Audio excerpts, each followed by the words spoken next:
President, check in. Board members, we're going live in 60 countries 2 minutes ago. Ready? Go.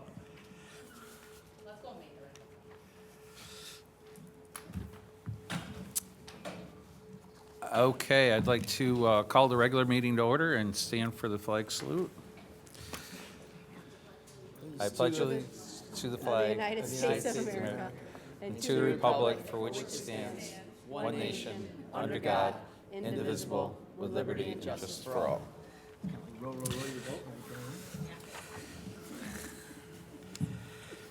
Okay, if I could, I'd like to get a motion to approve the meeting's agenda. I'll motion. Okay. Any discussion? All those in favor? Pearl, do we have any blue cards?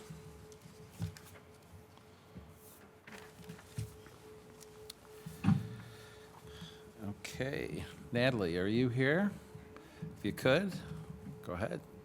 Podium's all yours. Yeah, you have to press the button so they can hear you. It's the hardest part of that. Did it turn green? It's green There already. you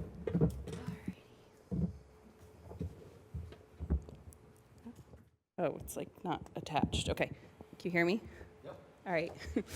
Good evening, members of the board. I am here today on behalf of Junior Red Hawks basketball program, as well as a concerned member of the community. Many of you know that I volunteer for several organizations throughout our community. Every year, I encounter issues with securing gym space for various groups. Our gym space is highly coveted, as we all know. We are here today as a group to ask for a review of the gym space being used as if it's fair and equitable across programs. 2 years ago, I decided I wanted to bring this program back. And before I got started, I went to Tom and I said, is there space for this program? And he said, if you get it going, I will get you the space. And each year we are provided a space. However, if that space is adequate is why we're here. The gyms are being used by various sports, band programs, and community programs. From our understanding, the priority is given first to school sports, then band programs, then the community programs. While we understand the main purpose of the gyms is for varsity, junior varsity, and modified sports, as well as the varsity winter guard and band programs, we feel there is a gray area surrounding some of the winter guard programs that our school offers. We have compiled the information for review into a chart that I have, if you'd like to see that. Is that something you can hand out?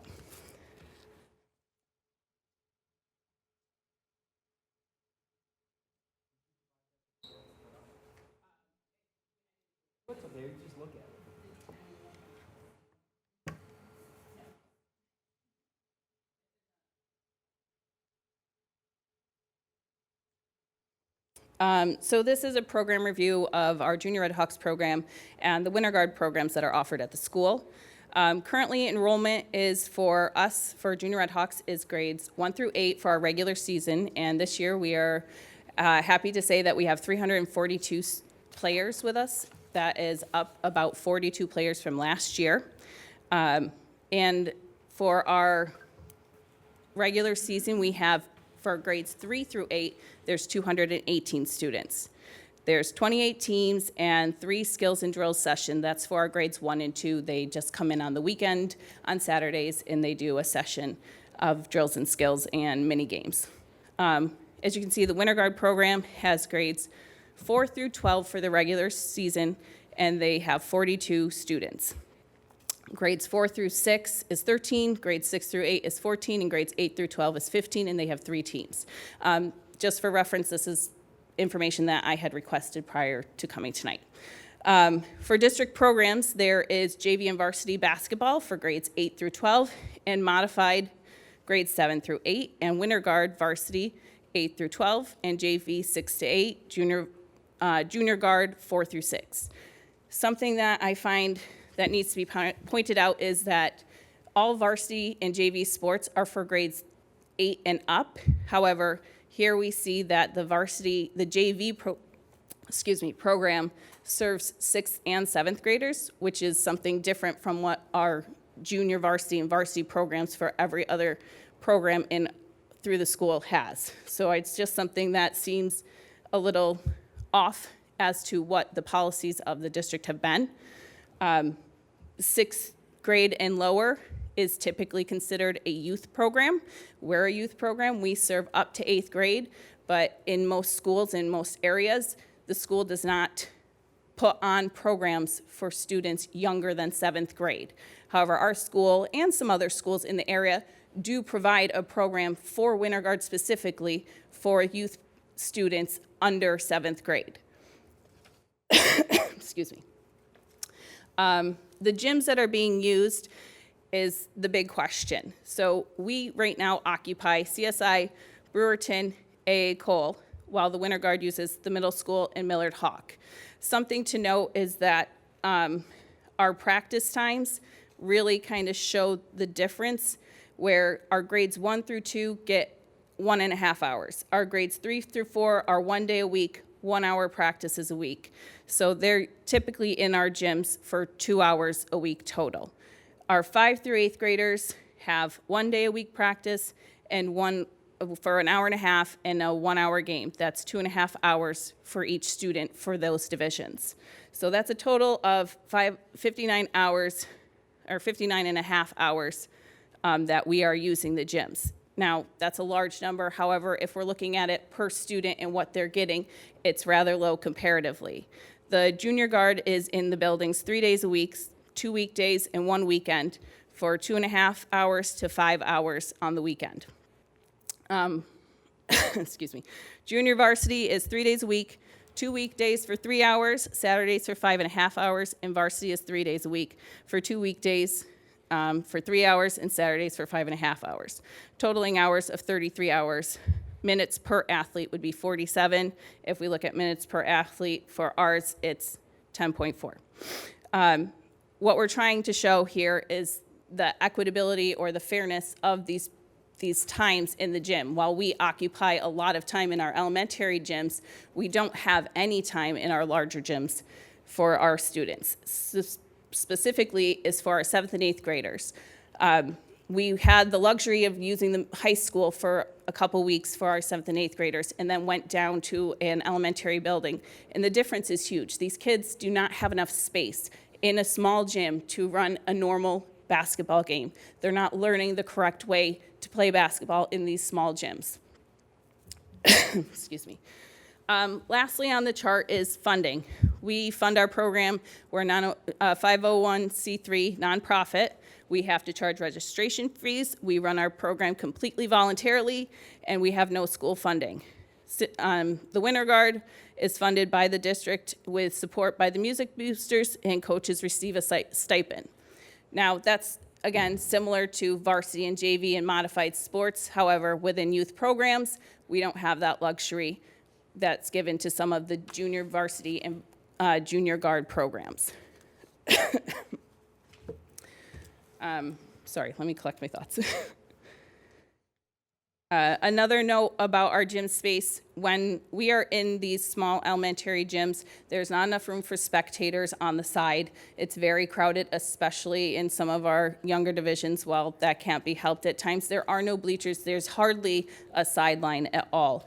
With our 5th and 6th graders this weekend with the boys, they are hustling down the court, and that basketball hoop comes very quickly, and so does the wall. So we have children running into the side of the wall because they're running, because it's basketball, and they don't have enough time because that court is so much smaller than it should be. So there is a safety aspect to it as well. The JV guard being 6 through 8 is similar to our program. So what we're really doing here today, what are we really looking for? So for the immediate future, what we'd like to see is, we would like to see our 7th and 8th grade get some space in the larger gyms. So specifically for the next 2 weeks of December and then into January, we would need 4 hours for our 7th and 8th grade girls and our 7th and 8th grade boys. After that time, so our last weekend for the girls is January 11th. we would need to switch to 2 hours a week because just the boys will be running at the time. We tried to get our girls in first to help with to keep them away from their modified season, and we hope that that will yield really great results for the modified program this year. So that's what we're looking for immediately. We'd like some space immediately for those programs. For the future, we'd like the board to review what programs are using which gyms and if it's fair and equitable. Meaning what grades, what time, and so on from what we've shown in the chart. Finally, I as a community member are asking you to review the funding aspect of it. As a community member, I put in a lot of time to various programs. I do Junior Red Hawks and I do Central Square Little League. Both of those programs have no funding from the district. I give a lot of my time and all our volunteers are, and we struggle year to year to have enough to keep our programs going and to keep them affordable for our community. And both programs serve at least 300 students from this district each year. And while we don't want to take away, our intent isn't to take away from any program, we would just like to see that it is fair and equitable across all aspects. So I thank you for your time and I hope you'll consider our requests. Yes.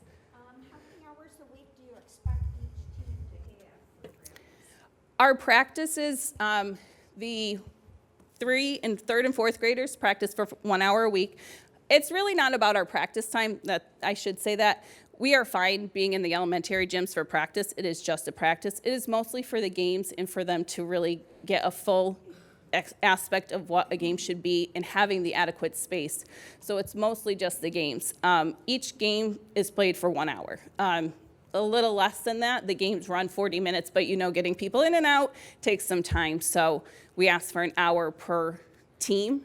So that's kind of where we stand on that. Our third and fourth grade division is fine in the elementary gyms.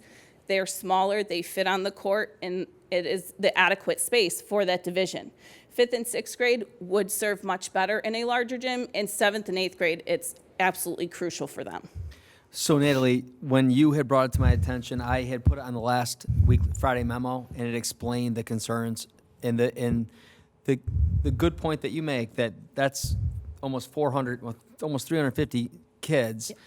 So we are looking at gym space. When you said the bigger gyms, MHE would be considered a bigger gym. Yes, right? yes, it is. And just two other quick points, just so everyone, feedback, is that sports in New York State and band in New York State, they're not aligned. So sports, they don't have anybody from seventh grade up can play sports, but with band, it does dip below that. So that's not a Central Square, that's a New York State acronym for whatever the band or whatever. But the other thing that's important to note is, we've looked at this before, there's a gift of public funds to fund youth sports. So the schools are not allowed to fund youth programs. What we can do, though, is look at the space that you're asking for, especially larger space, so they're not crammed in, banging into walls. And that's what we're tasked to do. So the board, we've already started talking about this for equity purposes. I think before 2017, there was not, I know for a fact, there was not a junior guard. That was new. 25 to 30 students that are in grades 4, 5, and 6. So we totally understand the perspective from the community, because it's also 4th, 5th, and 6th grade Red Hawk, Junior Red Hawk. Mm-hmm. So you have one that is funded by the school because it's competitive in the eyes of New York State Band Association. But on the other aspect of that, kids can't technically play sports in 6th grade and below. Correct. So we're looking at all of that, and we do appreciate you the time you took to put this together. Absolutely, thank you. Thank you, and thanks for volunteering. Thank you, Natalie. Thank Yeah, you. thank you, Natalie. Appreciate it.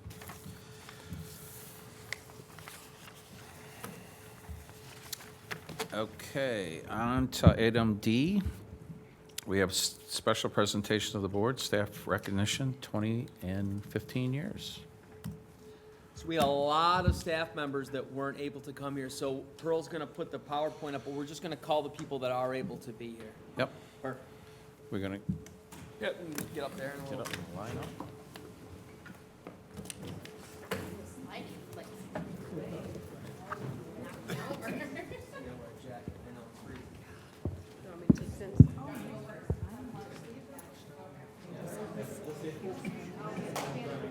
I always do this.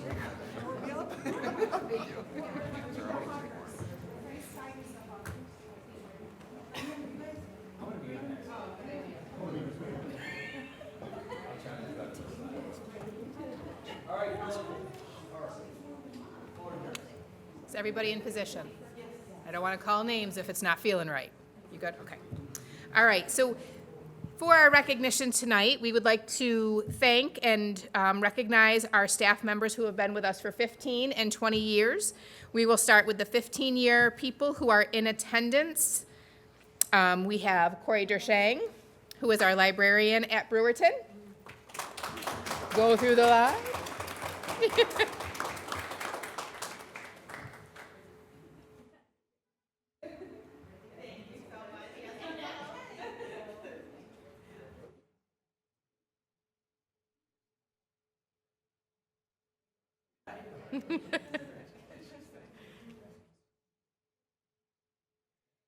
And next we have nice job. Now you all know how to do it, right? Next we have Scott Flower, who is one of our transportation drivers.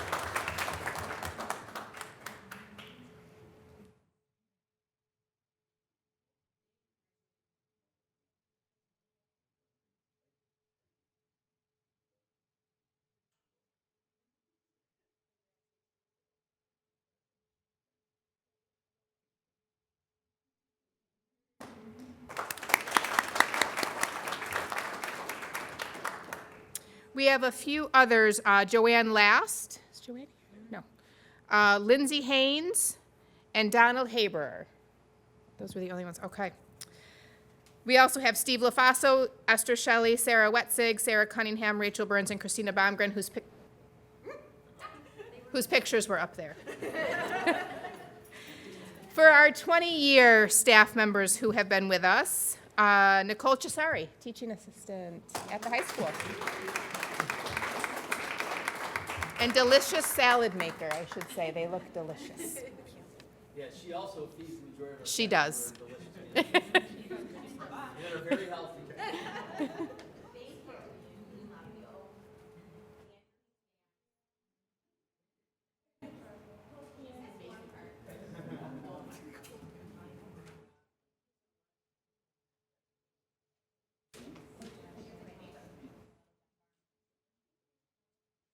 Congratulations. We have Mark Frorio, bus driver.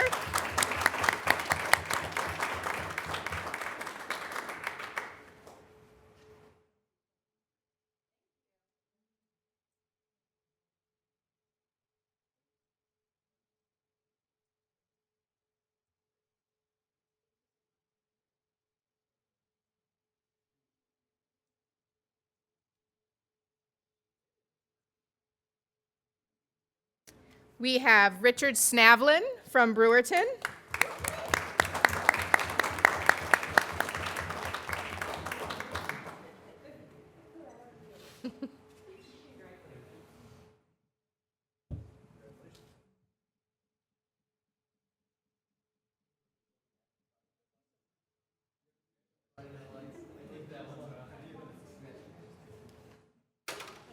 Yay.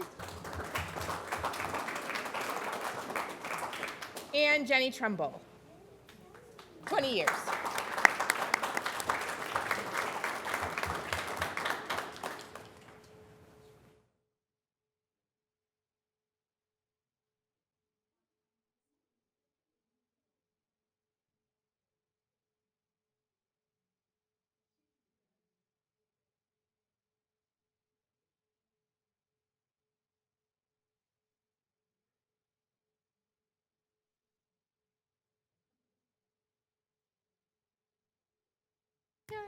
And then staff members for 20 years that were not able to join us tonight are Christopher Belintfi, Michael Bendura, Christina Bova, Andrew Brockway, Lisa Cecil, Alicia Crandall, Julie Daniels, Lisa Fleming, Marie Fram, Nicole Heath, Jean Kitts, Brian Nichols, David Richardson, Kelly Schwartz, Michelle Snyder, and Elizabeth Zona. So thank you to everybody for your years of service. It's greatly appreciated.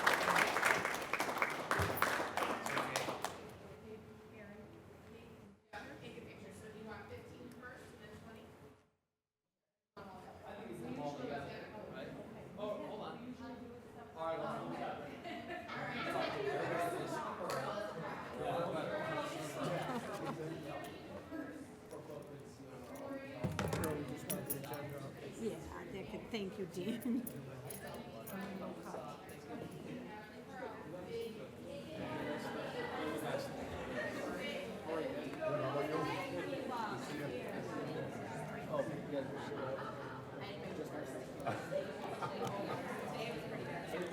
Yeah, Friday's terrible. I got that 6 years ago, and my other card died. I will not buy used cars from that extent. There's one guy that I'll trust. He'll give me a good car. So I called him. I said, my car's dying. I need something. So I just got a Mercedes 2014. Probably because you go flying past people on the highway, you and Chrissy. Sorry, he's driving. Just say it. Just saying. So, and he's 39,000 miles on it. I go, I was like, okay, how much you want? Because I'm ready. You know, I'm ready for my jaw to drop. I need 16.5. What? $16,500. 4-year-old car. Driving Mercedes. And so, I went for it. I've had it for 6 years. I've had not one issue. Not one. Don't say that out loud. And then So, that's why I have it.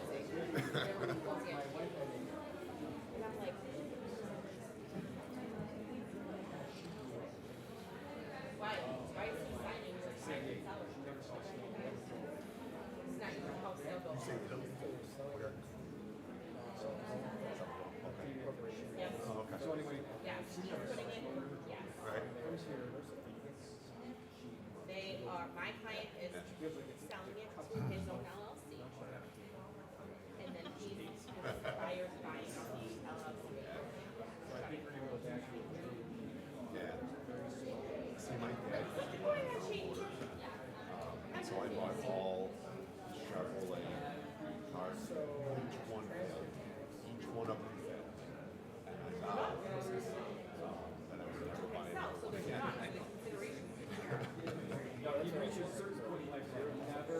Never again. I was caught on the highway that wouldn't get out of third gear. Buying it out. The engine was burning up, and I'm like, okay, you know what? I'm done. I am so done with this. Because I do a lot of, back It's the first one I've ever done like this. previous lives, I did a lot of travel. So,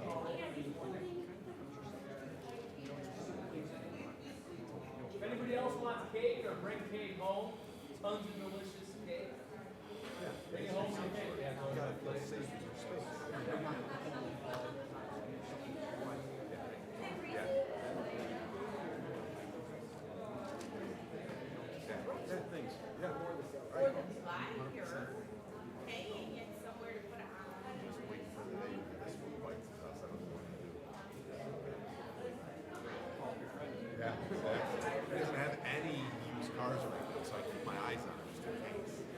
It's got none. Everything is zeroed out on the RV. Zero.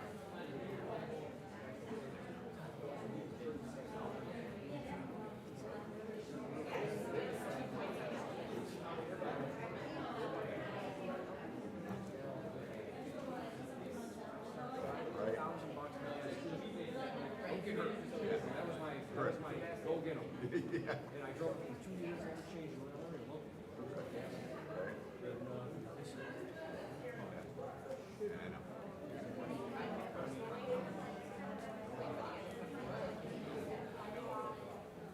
Yeah. Randy, how are you, sir? Good, how are you? Boys of getting old. Absolutely. I just want to get Doing well. point A to point B. I live on. But it'll go to the LLC. Mr. Calabufo. Sir. I have a question for you.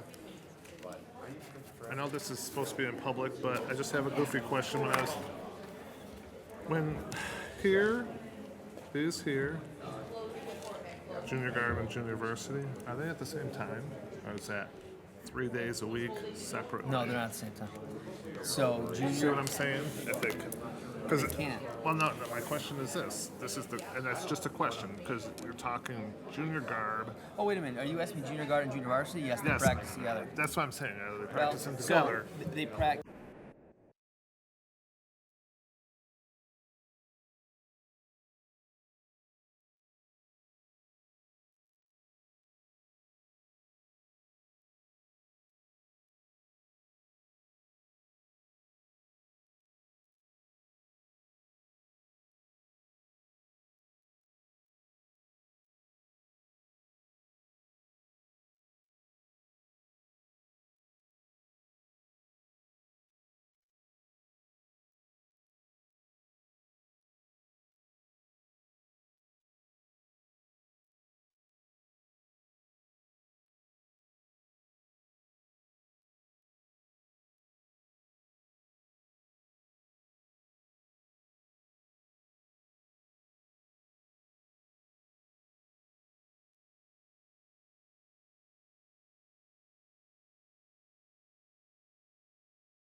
All right, we will start the board meeting again for our next presentation.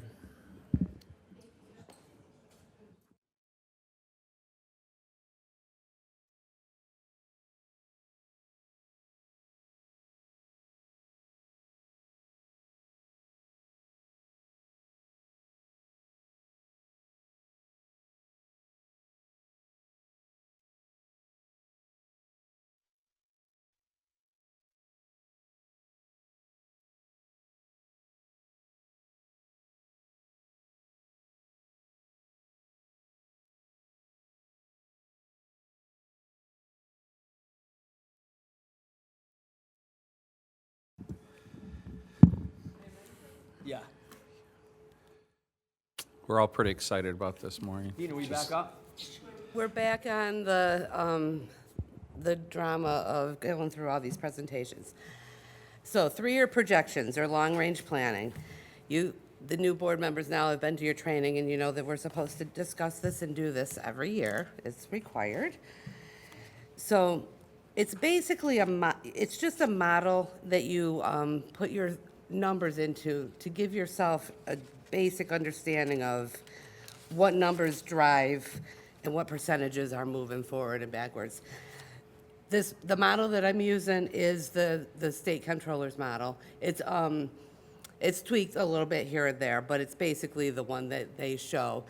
So to do it, you basically take the year we closed, 22, 23, or 23, 24 actual, which these are what we're looking at. This is what our revenues came in, our actuals, and the expenditures. And if you look at those at graph-wise, you can see that the bulk of our revenue comes from state aid, and the balance of it basically comes from taxes. And on the expenditure side, basically 3/4 of our expenses are salary and the associated benefits. And then we have our BOCES bills, our debt service, which are our mortgage payments on all of the different projects, utilities and fuel, and then everything else is just 6% in the other category. This is the budget that we're in right now, basically similar percentages, state aid, tax levy, and salaries and benefits. So what the financial planning tool looks like is this. You set your actual next to the budget from the year that we just closed, and you put your budget in there, the budget that we're in right now, and you move forward with assumptions, and you try to project out 3 years, 4 years, 5 years. I basically always just do 3, because it just gets ridiculous when you look at it. It makes you feel like we're never going to get it as far as getting there. What things do we know right now as we're starting to talk about the budget for next year?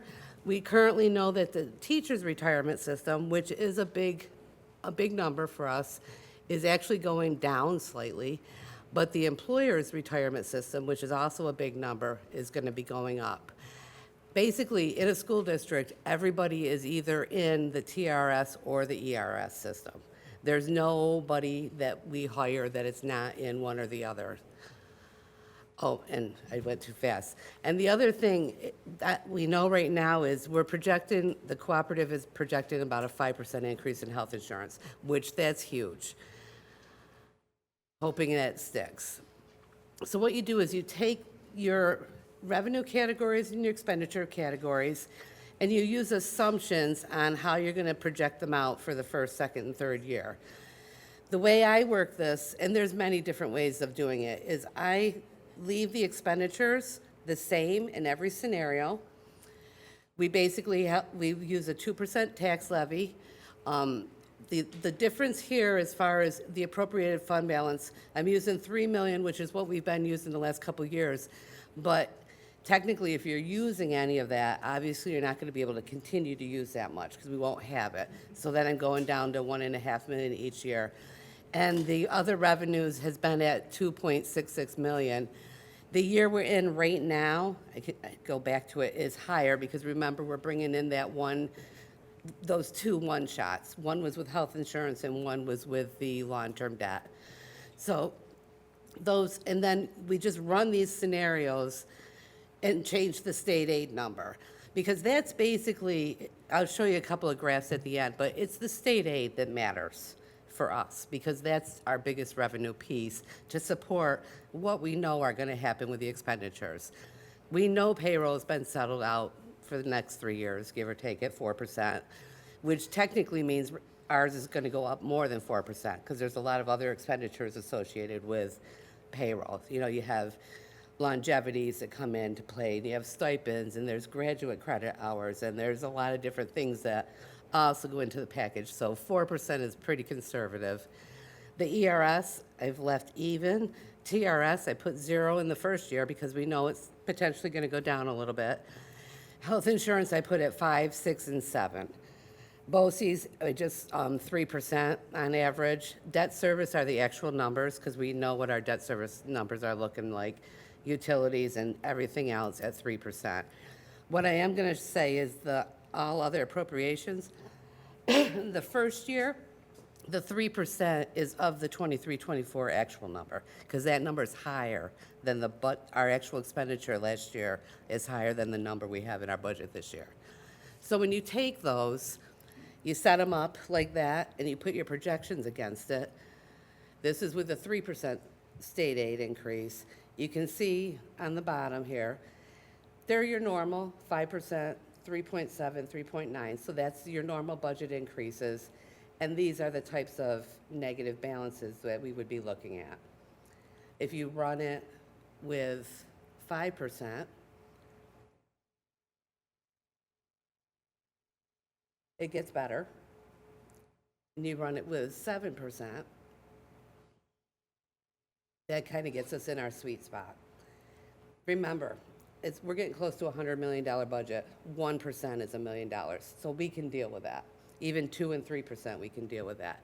So I try to run these planning tools looking at the state aid, because obviously that's our big swing. And so that's basically where we kind of need to be moving forward between the 5 and the 7. This is the Forecast 5 analytics. This is basically a software package that we use. And I just put some of these graphs up there because I think they're pretty interesting. We can pull these. This has data statewide for every school district. So we like to, they call your peer summary your county. So if you look at our county, we have the largest enrollment. We are just over Oswego City. And we have a 0.54%, that's called your wealth ratio. And we have the lowest free and reduced lunch in the county. So I always say that we are the richest of the poor Oswego County schools. And this is us. If you look at the orange line, that's our economic status, or I'm sorry, of the kids. The kids down on the blue line are our disability. So as you can see, our enrollment is kind of tapering, and our disability slightly goes up. So we are spending more on our disabled students. This, I think, is important to point out, just because it's hard, but this is where we get into the state aid piece of it as being so impacting. State average-wise, this orange is our revenue from state aid, this is taxes. On average, districts only get 40% of state aid, and taxes make up the bulk of their money. So it's districts like us that are so dependent on state aid that really swings where we are. And those over here are the numbers based on a per pupil calculation. And so we do spend less per pupil than the state average. This is the same diagram, but on the expenditure side. And as you can see, almost all districts spend their money the same way across the state. Salary and benefits. And our per pupil average is lower than the state average. I always like this one. This is our county again. We have the lowest student operating expenditure per pupil, but it also is driven because it's the how many kids we have. So we have a higher denominator. That's why it kind of goes in. The ones that are below the average are the bigger districts, and then the little districts get way above the average. And it's the same graph, which shows our revenues and our expenditures and our fund balance where it's been over the last 10 years. That down in the blue. And we were up pretty high in '21 for us because we held it intentionally. Remember that whole threat of the 20% cuts. So we've been kind of going back and forth between revenues being more than expenditures and expenditures being more than revenues. This is our fund balance as a percentage of our budget, which I'd like to show because this is our county, and we still, even though we've been doing well, better with our fund balance, we are the lowest in the county. And this is an enrollment projection. The last 3 or 4 years actually are based on birth factor, are the numbers that they know that actually exist here. So our projections are that we will remain fairly even. There is no projection in here about Micron. That would be something that I could take this graph and do and tweak those if we had something that we wanted to use as a projection. So that's a tool that's there someday if we need to, if we get a little better idea of what it's going to look like. So basically, this kind of, we do this exercise to start our process. January, the executive budget will be released, we hope. That New York State Rockefeller Foundation aid study actually came out last week after I put this together. But they did do some of the things that they were hoping. They have reviewed and looked at the poverty measures, the regional indexes, and the tax cap calculation, because that's a big thing. Yeah, think about that in the opposite. That's a much bigger deal for the districts that are dependent on their taxes, 60% of their budget. That really has changed their lives. And then there's a lot of increased enrollment now with the ELL and the special ed. So they are saying the things that we've been reading. I don't know, you probably get them just like I do from school boards, but that these things are potentially going to be addressed. Maybe not right away, but hopefully they will come up with a better way to calculate financial or foundation aid, which is the biggest piece of aid. Maureen? Yep. Just on that Rockefeller study, it was on the news quite a bit in the last week on Spectrum, and one of the things they also talked about was the EVs.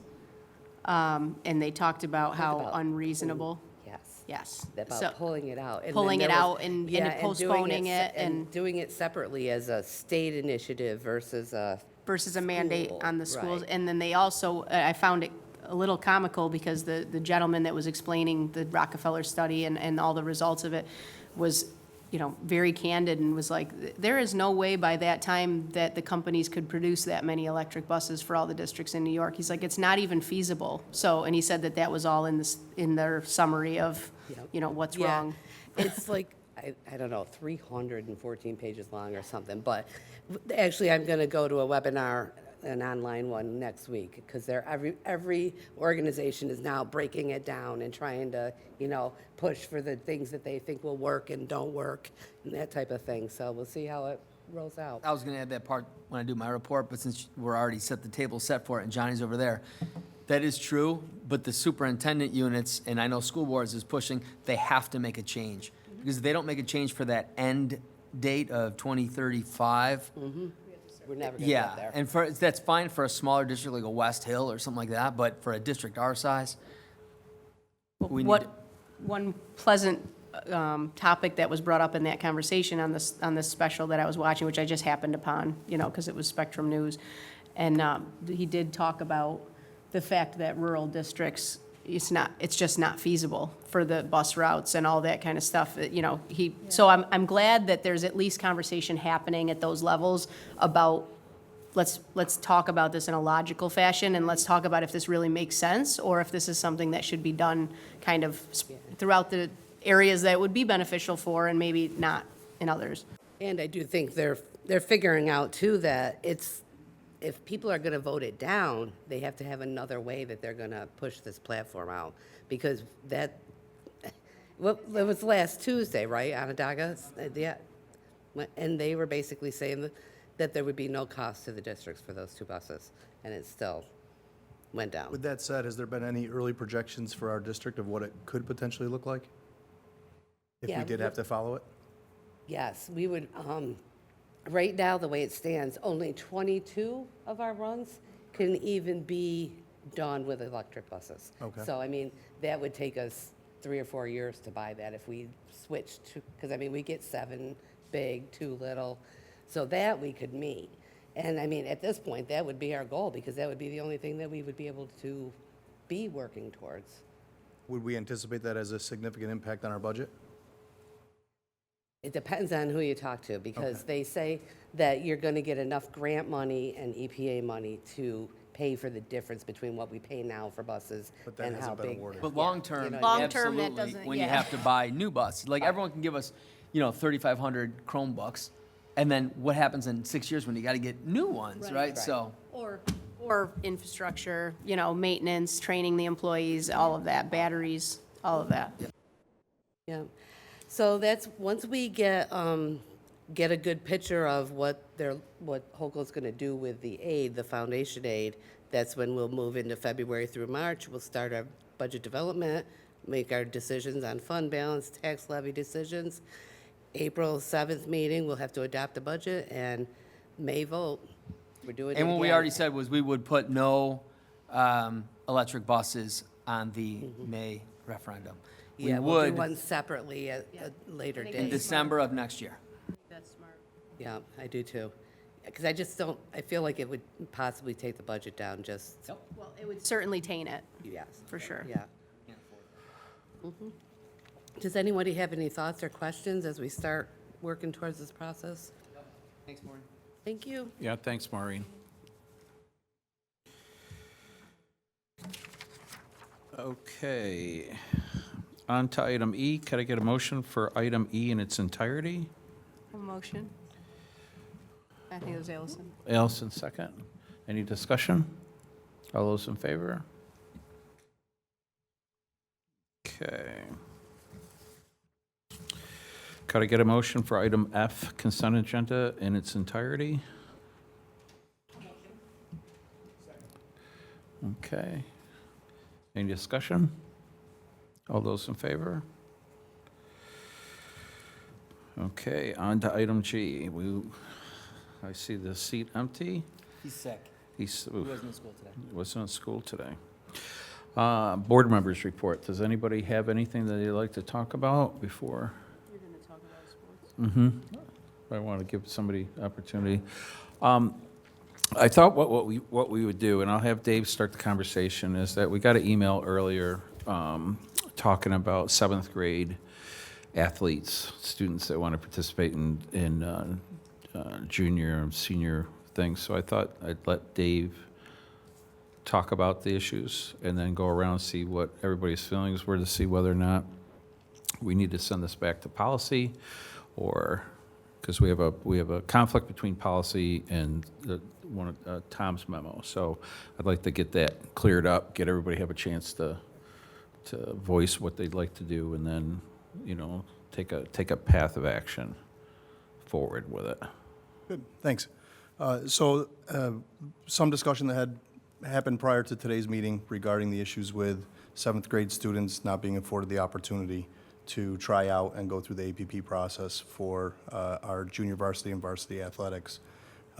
Today, the board policy states that that would be followed, the state APP process, but we haven't been operating under that. So level of concern for myself that we make a decision as a board to follow policy, stick with policy, revisit it, or adopt new policy that would change to what the current situation is, where any students that are under 8th grade are not gone through the process of APP.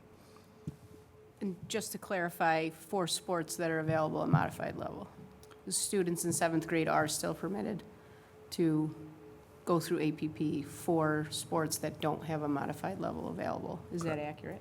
Okay. 8th grade, too. But that's not what the policy says. The policy says any 7th and 8th graders pursuant to state law can apply through the APP process. At least apply to for the try out. process. Well, let's actually read what Yeah. it says in the policy. You want to read it too? Yeah. All right. Sure. So it says, this is board policy 7420. So it lists a bunch of things. It lists booster clubs, sports athletic injuries, but then it lists, sorry.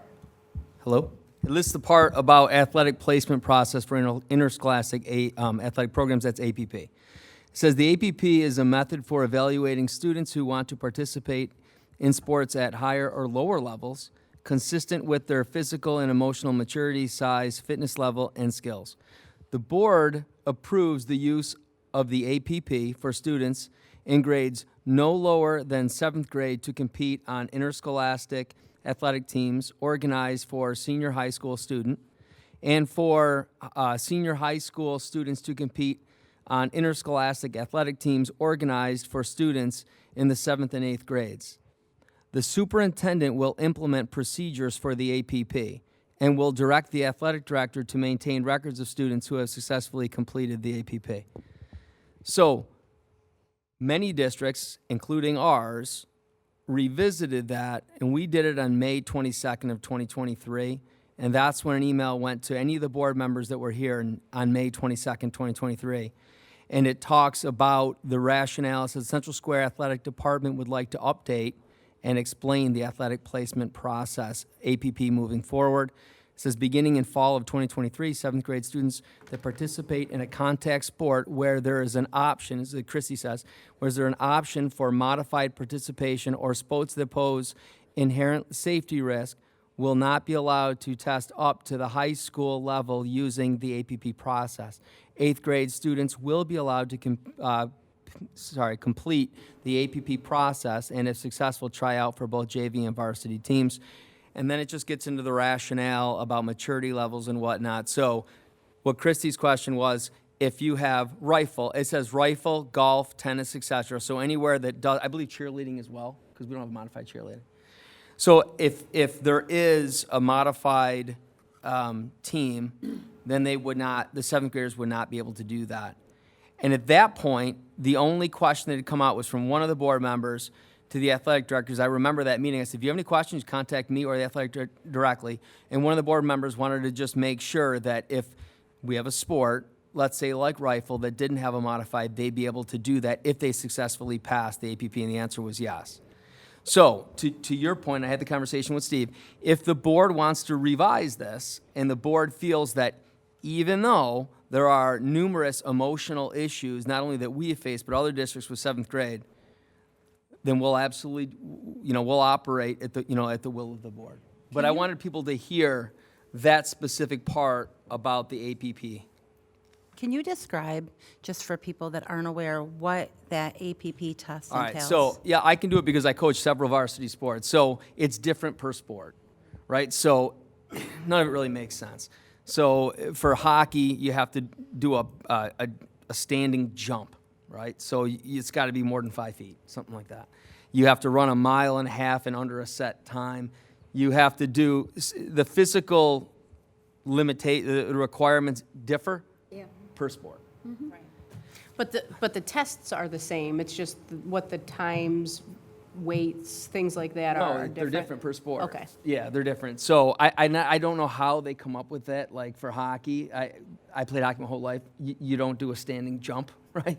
But that's a requirement for hockey players that have to pass the APP. Then there is the really ridiculous.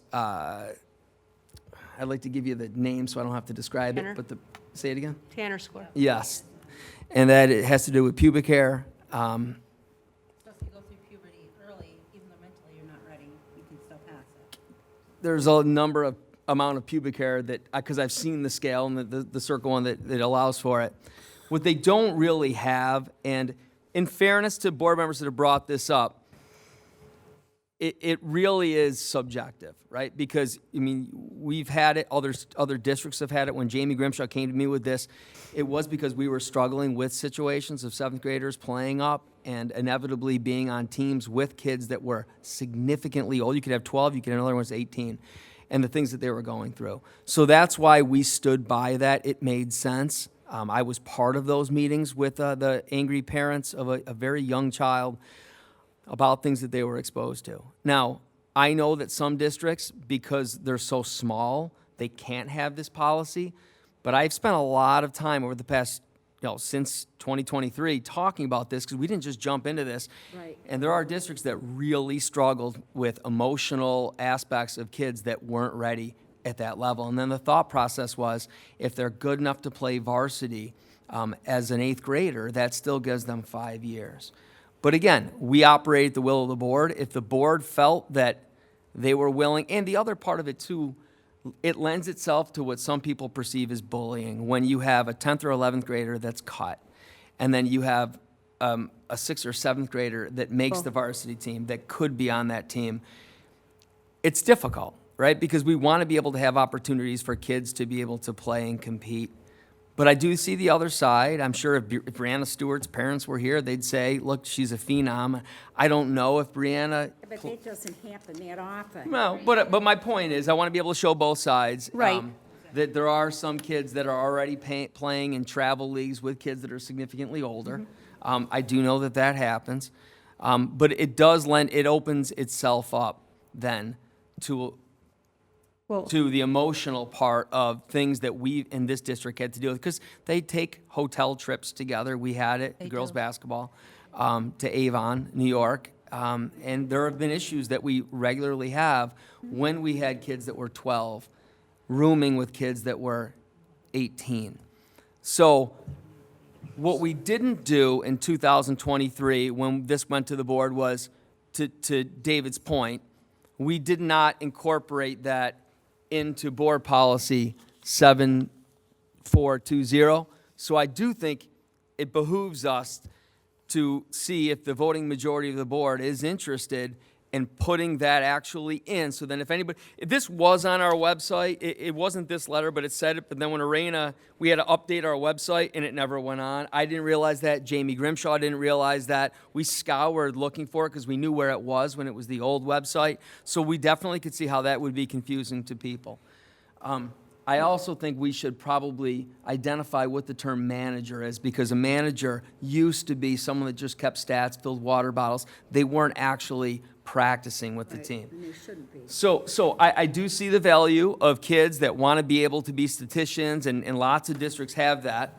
But that's another question that the board should look at and say, what is the true definition when it goes into family ID as a manager, that we could then say to a parent, no, relax, I realize your 10th grader might have been caught, or 11th grader, and that's a 7th grader or an 8th grader down the line that's a manager. They are just a true manager. Now, if the board says, no, we want to be able to give the coaches that discretion, then we need to just accept the fact that that is going to open us up to parents saying, hold on a second here. My kid getting caught as a 10th grader could really benefit of running drills and practices to learn from that, to potentially be on the team the next year.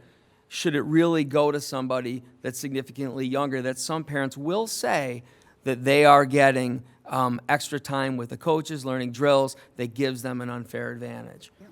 But I don't want to finish right now by saying I only see one side. I see the other side, because there are some kids that are very talented, but we need to make a decision that, if I'm hearing it correctly, are we going to take this idea of saying that 7th graders can't, and then the board's going to decide if it's going to go actually into 7420. So just to clarify too, Tom, Kenny, when he was in 7th grade, he had to do the process too. So beyond the nurse and the physical fitness test, there's also, the coach has to sign off, right? The AD has to sign off. The parents have to sign off. So, I can see both sides too.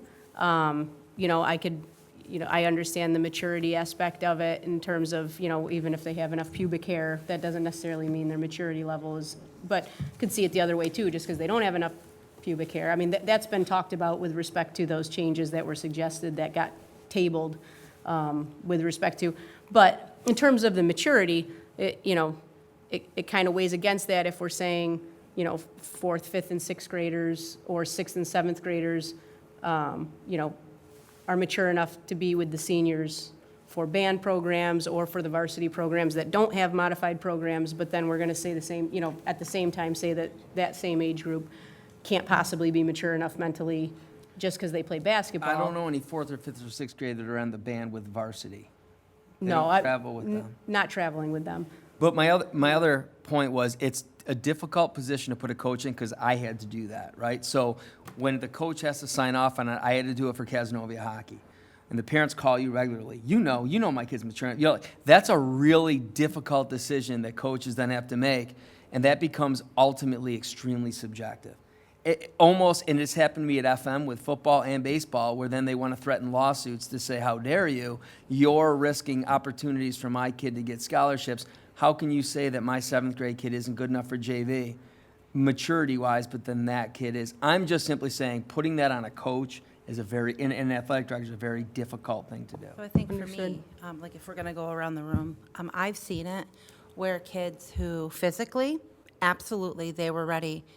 I mean, I've seen it, they could compete with the best of the kids at varsity, but mentally, they were not ready. And I've seen it on more than one occasion, right, where, when they lose, or, when you have the older boys kind of doing what older boys do with they take it a different way. They take the criticism differently, and it's the coach has to run the room differently based on varsity with how they would run a modified room when it comes to conditioning, expectations, drills.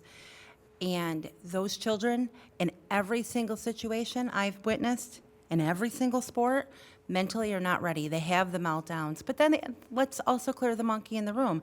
They take away the experience from the older kids who then walk on eggshells because they know you've got this child here who's in 7th grade, right? So the coach makes you watch your mouth, watch your language, do this, do that, which, okay, I understand, but also you can't be a true 11th grader playing a varsity sport because you're walking on eggshells because you have a 7th grader on your team playing.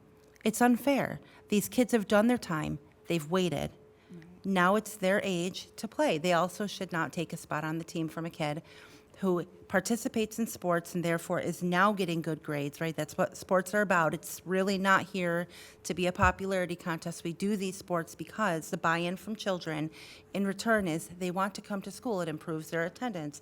It improves, a lot of things, and that's why we pay for it. We don't pay for it because, these kids want to be cool and have all these opportunities or whatever it might be. We pay for it because we want the buy-in to be there where they want to come to school. But we shouldn't be taking a spot from a 10th grader for a 7th grader. Just wait your turn. You'll get there. Yeah. You'll get to play. But it's hard enough to find coaches. But then to find a coach who wants to babysit is a completely unfair expectation for somebody that signed up to play a varsity sport.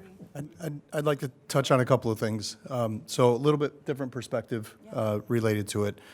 One, with New York State having the APP process in place, if we do follow that, it's an athletic placement process. Now, I've also been around a lot of youth sports, and whether it's a 7th grader or a senior, I've seen kids that age-wise, they may be on the team, but mentally, they're not at the level of some of the top performing. They're not a starter. They're wearing a jersey, but they're not a competitive piece of the team.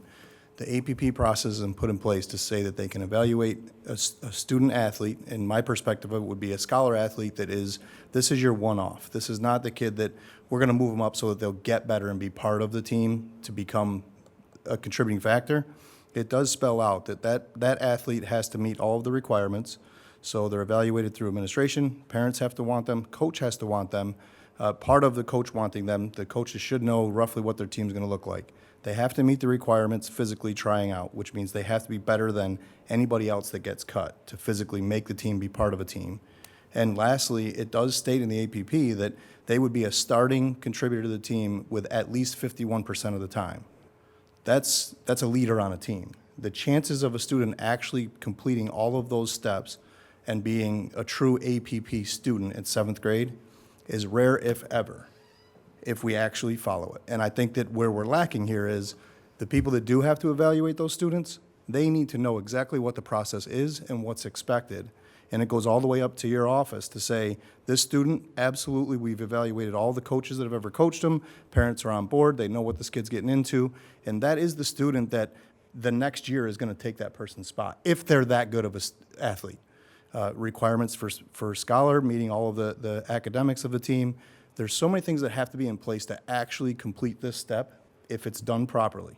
Not with any favoritism, not with any special treatment, knowing that they're going to be good. They have to be great. if they're accepted as a seventh grader. And when that happens, it's rare if ever, and we should make sure that that process is followed for that one opportunity that comes through. It has to be properly evaluated. So if it is board policy, I suggest we follow it or revise our policy to what we agree as the majority of a board, what would be in place. Because if we deviate from what the state says, we're now putting in a lot of opinions and a lot of if-then. I can give you 10 different scenarios that contradict exactly what I'm saying, exactly what you said, exactly what you said. So those are going to come up. And if we follow the APP as closely as possible, it takes those things out of the equation. And the only thing that I would say, and if Jamie could be here today, he wanted me to say, is that, so I have a 12-year-old kid, right? I wouldn't say he's an exceptional athlete, but if he was an exceptional athlete, it's very difficult to think he's going to be a leader on that team as a 12-year-old, to tell an 18-year-old and to get buy-in and whatnot. So then what happens is that you have a 12-year-old trying to say that to an 18-year-old, and there's a power dynamic change, which then becomes emotional issues. So where there could be one off, I see 100 off, because we have so many parents that are deluded to think that their kid's going to be the next Michael Jordan. And so what this does is it takes that off the table. And yes, part of my job is weighing both sides to say there could be that one-off student. And would that one-off student be hurt only having the opportunity to spend 5 years at a varsity team instead of 6, when you have to weigh in the emotional damage that could take place? Speaking for me, I played Division I baseball. If I could have gone back, I wish to God that as a 7th grader, I did not play JV baseball, because it was horrible what the other kids did to me in the locker room that I didn't want to go home and tell my parents about. When I out-hit, outplayed, but I was a wreck. I was 12. I cried every ride home because of what I was tormented. And only one other kid, we both played at Lemoyne together, had that opportunity, and he says the same thing. So I don't want to devalue what you're saying. I hear what you're saying. I just experienced, and not only as an administrator, as a coach, but as a player when I was in that spot. But Steve brought up a good point. We met about this, that every so often we have a shift in the board. And it's super important, like when we had that we had the priorities, the retreat. It's important because even like when we were talking about band, right? So even just 5 years ago, we probably would have a different feeling if I pulled that board compared to this board about continuing to add guard programs. So I think it is important that we go around and publicly say, this was brought to the attention of the board members in 2023, and a lot of school districts have adopted it. However, to Dave's point, do we keep the rule that doesn't allow 7th graders to travel for JV and varsity? And if we do, then we actually put that in as a board policy instead of just a memo that went out. Or does this board feel that 7th graders, we should follow the APP process as is, which goes through a bunch of rigorous steps as well, but eventually could give the opportunity to a 7th grader? So is this something you kind of want to have them think about for the next meeting, or do you want them to do that? Well, I'll go over to this side of the table so we can get some consensus. Yeah. Yeah, I think we're a couple athletes removed where we've had some phenomenal athletes. Julia Mann playing basketball, I think she came up as a 8th grader. Again, so it's that real fine line. Cole Mulhauser, another very mature young man. I think he potentially could have went on as a 7th grader. Again, I think almost every case has to be a case-by-case study. I mean, look at, and again, Breanna Stewart's, LeBron James, at 11 years old, they were dominating, and they were probably in 6th grade. So hopefully we see that in our school, and that becomes a situation that we have to address. But I think it's going to be probably pretty rare, and maybe in our lifetime we may not see that. But I think the maturity level alone is just like what you were saying, what you've said. You know, the things that 7th grade boys are talking about compared to 11th, 10th, 11th, and 12th grade boys, and I'm talking from the boys, I'm sure the girls too. There's, we see it when we get to the college level, and what freshmen ladies, and I have daughters, what is being discussed against, the perspective of going out into the real world. So I think that the maturity level to me is a huge factor. It doesn't, physically, young men, young women can be mature at the 12, 13 years old, but I think that the mental aspect, it's really tough to gauge. And I think that comes back one of my biggest things about like our whole Board of Education is the parenting influence. If you can reach the parent and have a discussion with them, because I think that's where the superintendent's influence and the athletic director, they have to have that real difficult evaluation. And your words are spot on. You know, being bullied at a young age, you hate the sport. You played it for the right reasons because you love baseball. Well, and nothing for nothing, you have to think of liability. No matter what, it comes down to is liability of, you're putting a 12-year-old with an 18-year-old. No matter what anybody wants to think, that's what it would come down to, too. Well, I tend to disagree with that statement because that's the whole process of the APP process. I mean, everyone involved that could potentially be liable is signing off Well, on it. I'm not saying, Optimistically, Well, is it being done fairly? yeah, Well, and That's a huge- that's- I'd love to be That's a different optimistic, issue, but I'm you just know. saying, in terms of liability, I think if you're following the APP process, I don't think that the school's liable. Parents are basically, and to Dave's point, Until they you know, were- if it's done correctly. If everyone's rubber stamping, then it's not done correctly, right? So if the athletic director has genuine concerns about a 7th grade student playing varsity football or even JV football, then he doesn't sign off. If modified level is available, I think that's more appropriate for the student. APP's denied. I mean, if it's done appropriately, I don't think that there's the concerns that we're talking about, I don't know that they're real concerns, but again, that raises the question, is it being done appropriately? And I'm not saying anybody's doing anything wrong, it just may not, because of the way that things have done, you know, things have always been done this way sort of thing. I mean, I ran into that with the APP process with rifle. It's actually got a separate, completely different APP process with a different physical, it doesn't have a physical fitness test, it has a tryout. But we had to, Dave knows because his son experienced it the year before Kenny, but My son was actually denied from it because he he was went denied through the varsity opportunity to play process rifle and because didn't get to play when because he should have. couldn't complete So the be it. physical fitness test, which should have never been given because the physical fitness test isn't required for rifle in New York State. And so, like, the APP process itself, I think if we were to stick with, we're going to follow APP, the concerns there, like the concerns about the coaches not wanting to have to babysit, the coach has to sign off on it. So if the coach doesn't want 7th graders on the team, and Tom, I hear what you're saying, that it puts the coaches in a tough spot, they cannot have 7th graders on their team, period. They can say modified level is available, and I think it's appropriate. But removing the point where you bring the parents into it is what the cutoff is. Is removing that point to say, okay, we're just not going to allow it. We're just not going to allow 7th graders to do it because of When these there's plethora of issues. It could be behavioral, it could be physical, it could be, I just went through it with Callie too. Callie went through the APP process. It was so difficult. Like, I get it too. She just went through the whole thing. But it's the point of taking LeBron's dad over here off of the table because he thinks his 6th and 7th graders outstanding. We're just not going to let that happen. You be a leader on modified. You go be a leader. You're an amazing player. You go teach all those Right, modified right. kids how to be amazing, and you be a good role model and a good teacher in that atmosphere. Here's my concern with that, though, and it's two things. One, the state has a process in place that we've set as a policy we're going to follow, but we're not following it. That's one of the concerns that I have. And now we're saying if we don't have a sport for someone in 7th grade, we're going to let them compete at a higher level if they pass this process. And that's okay. They can be exposed to those students. But if we do have a sport available, we're going to hold them back because we suggest that that kid isn't capable of being exposed. So we're So- saying one yep. thing, yes, we're going to expose you, depending on the sport. The other sport, we're saying no. Where my stance is, the process is in place to properly evaluate whether that kid should be, that student athlete should be part of a higher level. If they don't meet the requirements, it's denied, and there's 10 steps Right. to deny As it. said in 2023.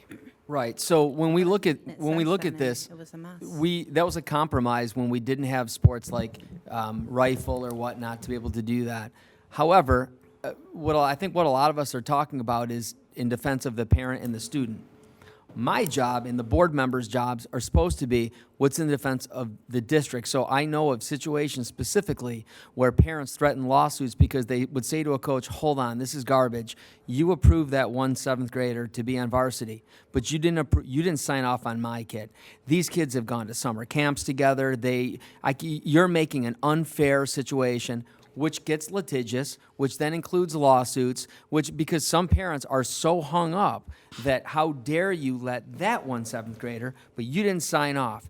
Now, the coach camps with this person, or that could be the coach's relative. I'm just simply Right. saying it opens us up to a lot.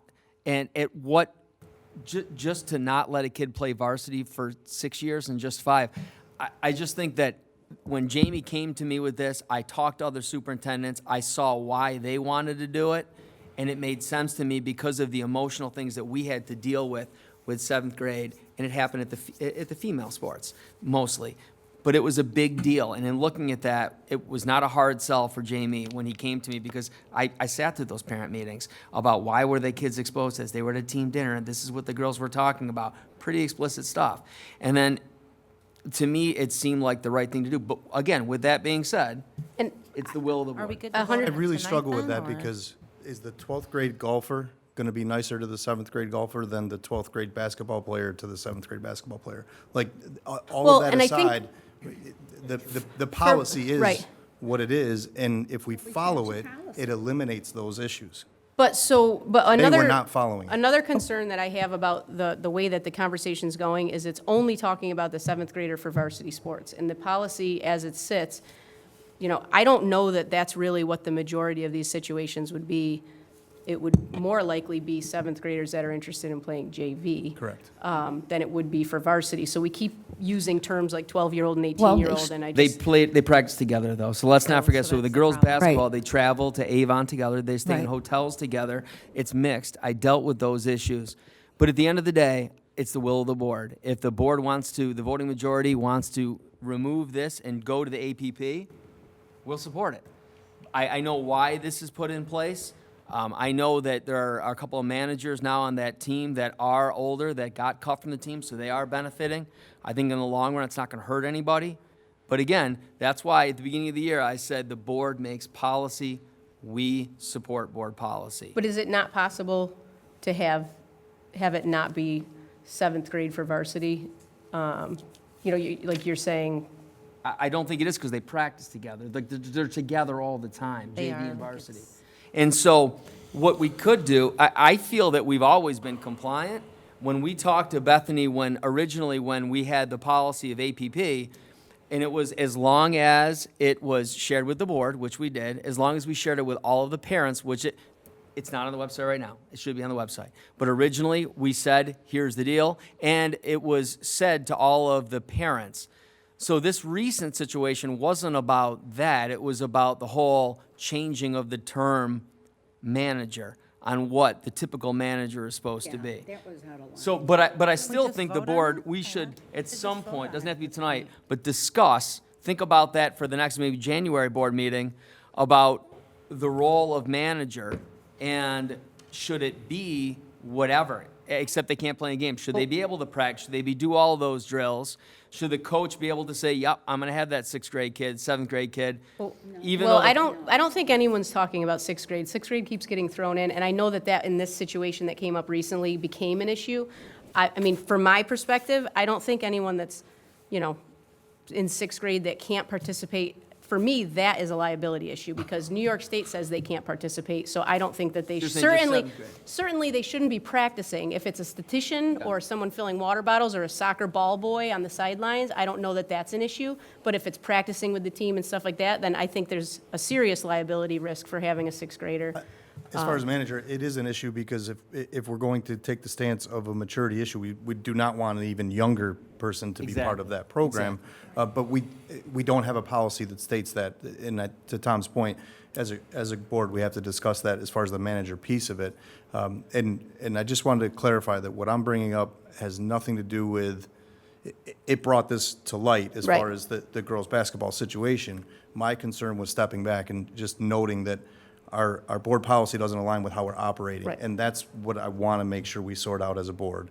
And the second piece of it is determining how our athletic department should move forward with student athletes or students that want to be team managers or are offered team managers. And Right. in that case, I have mixed feelings of it because my son is a manager on a 7th grade team, and he does practice with the team. He's on a modified team. He's manager of that team. It brings a lot of benefit to the team and to the athlete. So separate issue that we do have to sort out if we Right, need but to. he's eligible to play on that team. He does play on the team. That's what I'm saying, As though. a manager. So if they're missing a player, he is Absolutely, is but I'm able to just, play. So. different than a That's where- varsity. Bill, Yeah. I different personally than this scenario. Right. Very different. I would like to keep the manager part of it for me personally. I don't speak for the majority, but personally, if, maybe we can keep it separate. Yeah. Oh, I think it should be separate, but I also Absolutely. think that the Separate. coaches should be kind of, like, like the AD and the coaches. I feel like this is more a question for them than it is that we need to make a policy about who can be a manager. I think that, you know, if the coaches all agree that the managers are people that are going to practice with the team and things. Right, that's, because that can easily be spun as favoritism or a conflict. Right, Or an but I- unfair choice. They have to be age appropriate. Age appropriate, but I think we Nepotism need to needs take to come caution into with play. saying as long as it's not a coach's kid, because any one of us sitting around this table could have our kid want to be a manager on a team, and to have them denied that opportunity that they otherwise deserve just because we sit around this table wouldn't be fair to that kid if they otherwise deserved it, right? But, If they did deserve it, yes, yes. 100%, But in this 100%. case, it wasn't. well, that's up, that, you know, That's a that's different a animal. conversation for another day. No, I but- think they're all separate conversations. Also, the idea of summer, and this, I only bring this up because every summer I have parents that call and they're concerned about this, that when we have varsity coaches or JV coaches coaching summer teams, Right. and then they only ask certain 7th grade or 8th grade kids to be on that team. So we've addressed that. We've told the varsity coaches, you can't do that. It gives the misconception that you've already chosen your varsity team. So when parents are saying to their kids, get into the gym, do this stuff, it looks like it's a foregone conclusion. Well- So there's a lot of things we have to work through, but I think today is the 7th grade question. Yeah, and I think that the exercise, and the reason I wanted to do this is that we didn't have an alignment of policy, and I'm not one in favor of discussing it over email, right? And No, that- we're not Agreed. supposed to. Right, we're not supposed to, and this is an important issue, but really it's just an exercise of us discussing it, so we can, you know, we can think about it next meeting, see if you want to get a show of hands, and then kick it back to the policy committee, that's why we have it. But I wanted to get a feel for, you know, the stuff that's been getting passed around and talked about through email, and I really don't. I think it's better if we just talk in front of the public. That's what we're supposed to do about this overall system. Tom, can you tell me when, what's the first date of that policy? The original, the one, the, 7420. So I can find out. yeah, 7420. I'll find out when.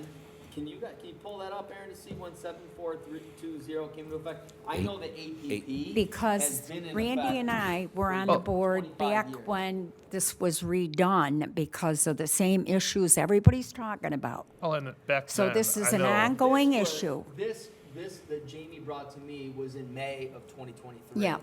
Yeah, After we I looked think at it's other 18. districts of not allowing 7th grade.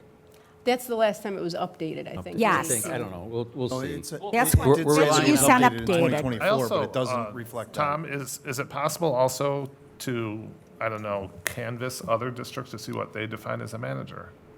Oh, as a manager? Yeah, do you know what I'm saying? Because it's almost like, what role do they play in the sport itself or on the team? You know, that may be something that maybe needed to be consistent to get that job description or whatever you want to call. Yep, I will. Tom, Yeah. it was last updated April 9th of 2024. Board policy 7420 Yes. And it So doesn't that was reflect after the the, memo. after the memo. does not reflect the memo. No. Okay. Okay, So are we voting on it tonight or next time? no, we'll Next time. think about it. It was more of an exercise of Just of discussing. discussing, you know, where we have a policy conflict, right? It was really the main reason I wanted to bring it up. And see if I can get consensus, so. Anything else?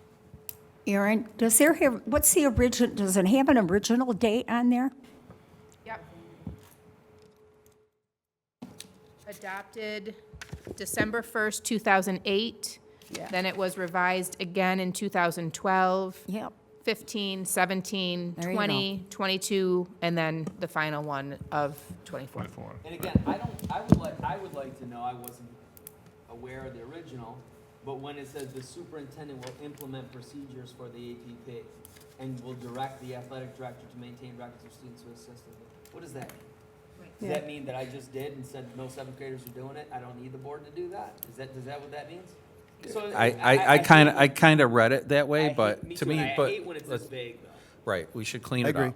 Yeah, it should be clean. Absolutely. Right, that's Well, all, and that check was out mainly other, my you know, point. other districts to see what they're, especially ones of was our the main point. size, to see what they're But doing. it- A lot of them have moved away, but they haven't changed their he's- policies. They just did a letter to the family saying they're not letting, but to Dave's But they're not point, incorporating them together. Anybody, yeah. The next group of athletes Yeah. that come up, they're Correct. looking for the Yep, they're information. looking They for go the to letter. policy, They would policy look at says they this can and The do letter it. from They say they can't. 2022. Correct. Right. The information that's out there for Not our interwoven community in. is not aligned with what we're doing. Plus, as I've talked with Tom, it gives the shield to the superintendent when there's a clear board policy. Yes. He can say, listen, this is a board policy, I'm following board policy. It's a reflection of the community from the board, not, this is Tom's idea of how it should be. on my Right. back as long as I can just Right. say that's board policy, that's why the answer is that would help a lot. Okay. Thanks, everybody. Superintendent's report.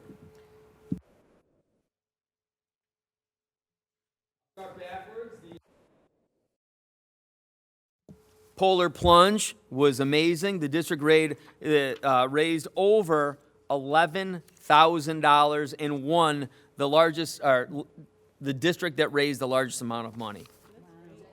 Right here, right, bro? Well, so I have skinny legs. It hurt. Like, it hurts. It like literally physically hurts. Heidi Sweeney did it as well. Okay, yep, and is raised the polar plunge. It was in Oneida Shores yesterday. The district team raised over now $11,000 for Special Olympics and won the Cool School Challenge for the top fundraising team. This money was enough to sponsor 22 of our local athletes for an entire year of Special Olympic training. Those are skinny legs. Oh, damn it! There's shading. You can't see. That's pathetic. Did you shrink those? Jesus. Money is still coming in from the event, but we currently have they raised over $160,000. So across the state, they have 45,000 registered athletes and over 2,000 of them right here in the central New York region. Several athletes are current or former students from our own district, as well as participate in the United programs at the high school or the Central Square community-based teams. All of our programs are free. When I say our, this is the lady from Special Olympics sending this to us. All the programs are free for their athletes and their families, so the money we raised yesterday will go towards the costs associated with the training and competitions. Students, staff, Dr. Sweeney, and it says Mr. Calabufo participated. Mr. Klein, right there in the middle, whose legs are significantly bigger than mine, did a wonderful job putting this all together. I'm not skipping legs day ever again, as I just got publicly shamed, so I'm starting tomorrow. Based on their November 16 auditions, the following Paul V. Moore High School students earned a seat in the OCMEA All-County Senior High Awards Band that will perform at the festival on January 10 and 11. Ashley Haskell, Teresa Tancredi, Christiana Gerolman, Josie Georges, Amelia Gill, Caitlin Gilbert, Sarah Hulbert, Danielle Beardsley, Jackson Stevens, Keegan Allen, Avery Ford, Landon Stevens, Daniel Flynn, Colton Allen, Mason Hunter, Eli Connor, Campbell Bagley, Raven Wheeler, Liam Hunter, and Brianna Pacino. On November 23rd, the following Paul V. Moore High School students performed at the Whitesboro High School in the NYSMA Zone 4 Area All-State Senior High Music Festival.